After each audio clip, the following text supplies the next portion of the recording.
누군가에게 부탁을 해야 합니다. 똑같은 부탁입니다. 그런데 순서를 바꿨을 뿐인데 상대방의 대답이 완전히 달라집니다. 옆 사람이 한숨을 쉬었을 뿐인데 내 기분까지 가라앉습니다. 처음 들은 숫자 하나 때문에 수백만 원짜리 판단이 틀어집니다. 전부 심리학으로 설명됩니다. 알아두면 언젠간 반드시 써먹게 되는 심리학 개념 15가지를 준비했습니다. 1탄을 보신 분은 더 재미있고 안 보신 분도 이것만으로 충분합니다. 영상이 기대되신다면 좋아요와 구독 한번 눌러주십시오. 여러분의 한 번이 다음 영상을 만드는 힘이 됩니다. 바로 들어갑니다. 첫 번째입니다. 설득에는 순서가 있습니다. 회사에서 금요일에 쉬고 싶습니다. 상사에게 바로 말하면 거절당할 확률이 높습니다. 그래서 먼저 이렇게 말합니다. 이번 주 금요일부터 다음 주 수요일까지 쉬어도 될까요? 당연히 안 된다고 합니다. 그 직후에 말합니다. 그러면 금요일 하루만이라도 괜찮을까요? 수락률이 확 올라갑니다. 도어 인 더 페이스입니다. 일부러 큰 부탁을 먼저 꺼내고 거절당한 뒤 진짜 원하는 부탁을 꺼내는 겁니다. 상대는 한 번 거절한 미안함이 남아있기 때문에 두 번째 부탁이 합리적으로 보이는 순간 수락 쪽으로 기울어집니다. 보통은 원하는 걸 바로 말하는 게 솔직하다고 생각합니다. 정반대입니다. 거절을 먼저 설계하는 사람이 원하는 것을 얻습니다. 두 번째입니다. 방금 것의 정반대 방향입니다. 이번엔 작게 시작합니다. 한 실험에서 집집마다 찾아가 창문에 작은 교통안전 스티커를 붙여달라고 부탁했습니다. 손바닥만 한 스티커입니다. 대부분 수락했습니다. 2주 뒤 같은 집에 다시 찾아가 이번에는 앞마당에 대형 입간판을 세워달라고 요청했습니다. 스티커를 붙였던 집의 수락률이 4배 가까이 높았습니다. 푸즈 인 더 도어입니다. 작은 동의가 큰 동의의 문을 여는 겁니다. 뇌가 나는 이미 협조한 사람이라는 꼬리표를 스스로에게 붙이기 때문입니다. 도어 인 더 페이스가 거절을 먼저 받는 기술이라면 이건 동의를 먼저 받는 기술입니다. 설득에는 문이 2개 있습니다. 상황에 따라 골라 쓰면 됩니다. 세 번째는 돈이 오가는 자리에서 특히 강력합니다. 한 가지 장면을 떠올려 보십시오. 부동산을 보러 갔습니다. 중개인이 첫 번째로 보여주는 집은 벽지가 눌어붙고 창문 틈으로 바람이 들어오는데 가격은 5억입니다. 두 번째 집은 깔끔합니다. 가격은 4억 2천만 원. 갑자기 합리적으로 느껴집니다. 그런데 그 집의 실제 시세가 3억 5천이라면 여러분은 방금 7천만 원을 더 내고도 싸게 샀다고 느낀 겁니다. 앵커링 효과입니다. 처음 접한 숫자가 다처럼 내려가서 이후 판단을 그 근처에 묶어버립니다. 중개인이 최악의 매물을 먼저 보여준 건 친절이 아닙니다. 닻을 내린 겁니다. 연봉 협상에서도 재래시장에서도 먼저 숫자를 꺼내는 쪽이 판을 짭니다. 닻은 먼저 내리는 사람이 주인입니다. 네 번째는 여러분 전부 겪어봤을 겁니다. 눈에 보이지 않는데 분명히 작동하는 힘입니다. 같은 사무실에서 일하는 동료가 아침부터 인상을 쓰고 있습니다. 아무 말도 안 했습니다. 그런데 점심때쯤 되면 내 기분도 묘하게 가라앉아 있습니다.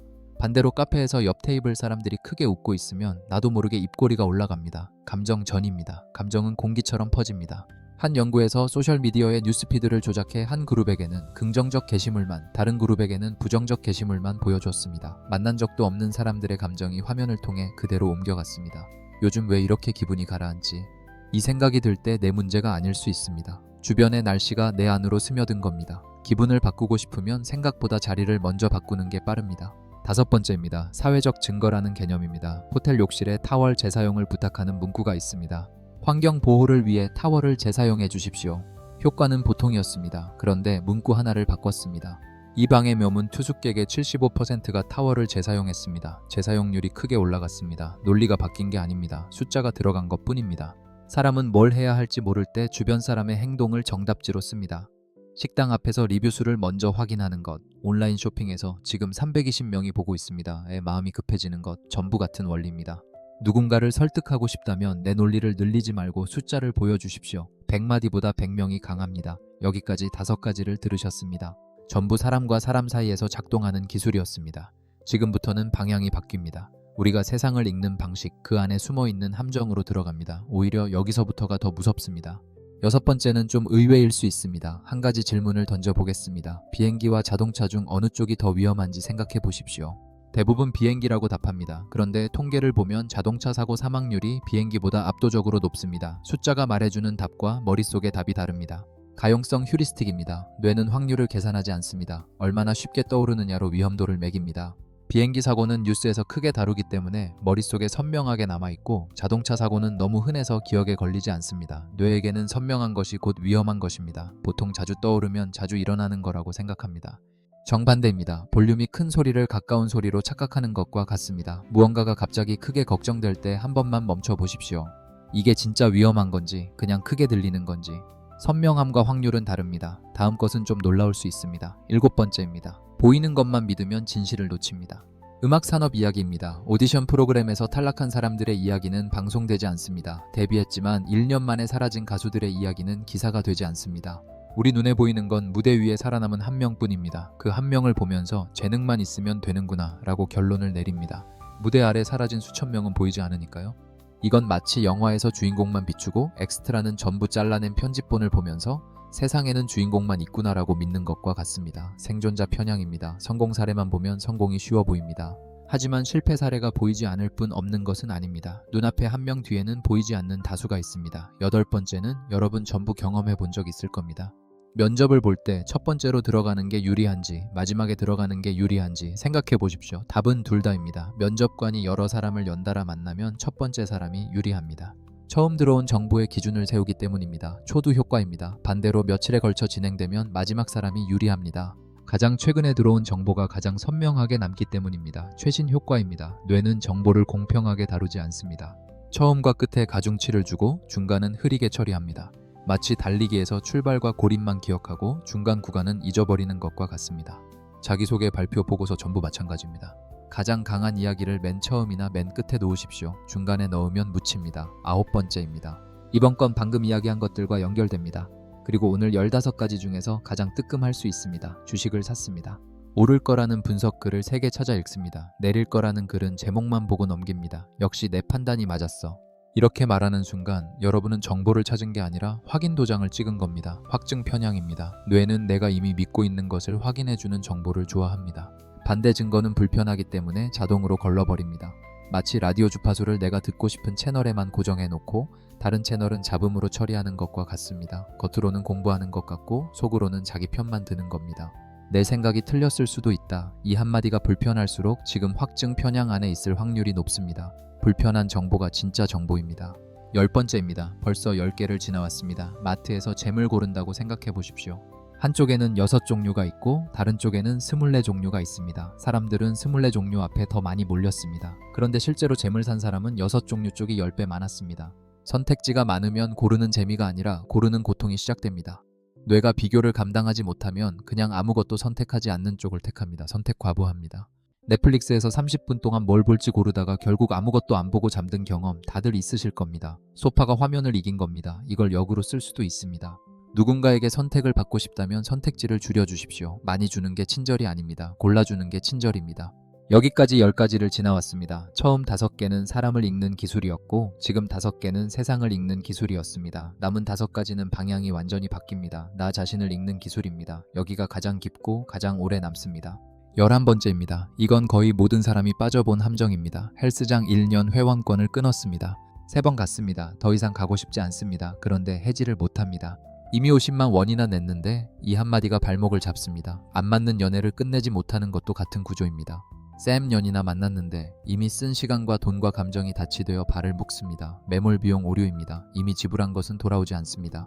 그런데 뇌는 그걸 버리는 걸 새로운 손해로 느낍니다. 마치 가라앉는 배에서 짐이 아까워서 못 내리는 것과 같습니다. 빠져나오는 방법은 질문 하나입니다.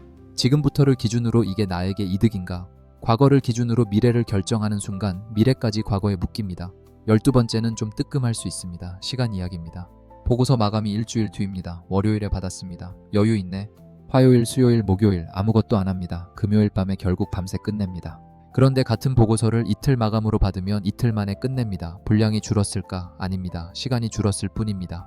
파킨슨의 법칙입니다. 일은 주어진 시간을 전부 채우도록 늘어납니다. 시간이 많으면 효율이 올라가는 게 아니라 공백이 늘어날 뿐입니다. 내비게이션에 도착 시간을 넉넉하게 찍으면 속도가 느려지는 것과 같습니다. 시간이 부족해서 못했다. 대부분은 시간이 너무 많아서 못 끝낸 겁니다. 마감을 줄이면 집중이 올라갑니다. 13번째는 이름부터 꺼내겠습니다. 반엄 효과입니다. 잠깐 실험 하나 해보겠습니다. 여러분은 겉으로는 밝아 보이지만 혼자만의 시간이 필요한 사람입니다.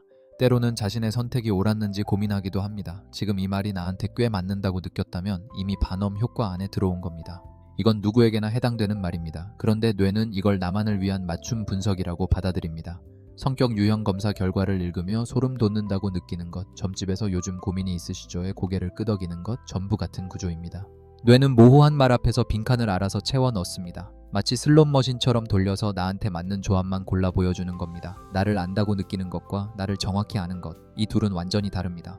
14번째입니다. 1탄에서 스포트라이트 효과를 다뤘습니다. 남들이 나를 그렇게까지 주목하지 않는다는 이야기였습니다. 이번 건 그 쌍둥이입니다. 발표를 하는데 손이 떨립니다. 다 보이겠지? 면접에서 긴장하고 있습니다. 표정으로 다 들키겠지? 투명성 착각입니다. 내 감정이 상대에게 훤히 보인다고 느끼는 현상입니다. 한 실험에서 참가자들에게 거짓말을 하게 한 뒤 상대가 눈치챘을 것 같은지 물었습니다. 대부분 들켰을 거라고 답했지만 실제로 알아챈 비율은 훨씬 낮았습니다. 내 안에서는 폭풍이지만 밖에서 보면 잔잔한 호수입니다. 문제는 그 착각이 진짜 긴장을 만든다는 겁니다. 떨리는 게 보일까봐 더 떨리고 그 떨림이 진짜 티를 만듭니다. 벽이 얇다고 착각하면 속삭이게 되고 속삭이면 오히려 어색해지는 겁니다. 여러분의 속마음은 여러분 생각보다 훨씬 안전합니다. 마지막입니다. 15번째, 자기 충족적 예언입니다. 오늘의 마무리로 이것보다 나은 건 없습니다. 미국의 한 초등학교에서 심리학자 로젠탈이 학생들에게 검사를 실시했습니다. 그 뒤 교사에게 명단을 건네며 말했습니다. 이 학생들이 곧 크게 성장할 겁니다. 사실 그 명단은 무작위로 뽑은 것이었습니다. 근거가 없었습니다. 그런데 한 학기 뒤 그 명단의 학생들이 실제로 성적이 올랐습니다. 교사가 기대하는 눈빛으로 대했고 학생들은 그 기대에 맞춰 자랐습니다. 보통 이걸 믿으면 이루어진다로 알고 있습니다. 그런데 반전이 있습니다. 정반대도 똑같이 작동합니다. 나는 안 될 거야 라고 믿으면 안 되는 방향으로 행동하게 됩니다. 뇌가 믿음에 맞는 증거만 수집하고 믿음에 맞는 선택만 실행하기 때문입니다. 씨앗은 심는 사람이 고릅니다. 어떤 믿음을 심느냐가 어떤 현실을 수확하느냐를 결정합니다. 예언이 미래를 본 게 아닙니다. 예언이 미래를 만든 겁니다. 오늘 15가지를 이야기했습니다. 1탄에서는 심리학을 알면 같은 상황에서 다른 선택을 할 수 있다고 했습니다. 2탄까지 오신 분들은 한 가지를 더 느끼셨을 겁니다. 사람을 읽는 눈, 세상을 읽는 눈, 나를 읽는 눈, 결국 이 3가지가 하나로 연결된다는 것 전부 기억할 필요 없습니다. 살면서 어떤 순간에 오늘 들은 것 중 하나가 떠오른다면 그때 여러분은 이미 다르게 움직이고 있을 겁니다. 아직 다루지 못한 심리학 개념들이 많이 남아 있습니다. 쌈탄에서 더 깊은 이야기로 돌아오겠습니다. 영상이 도움이 되셨다면 좋아요와 구독 한번 부탁드립니다. 여러분의 관심이 다음 영상을 만드는 가장 큰 힘이 됩니다. 감사합니다.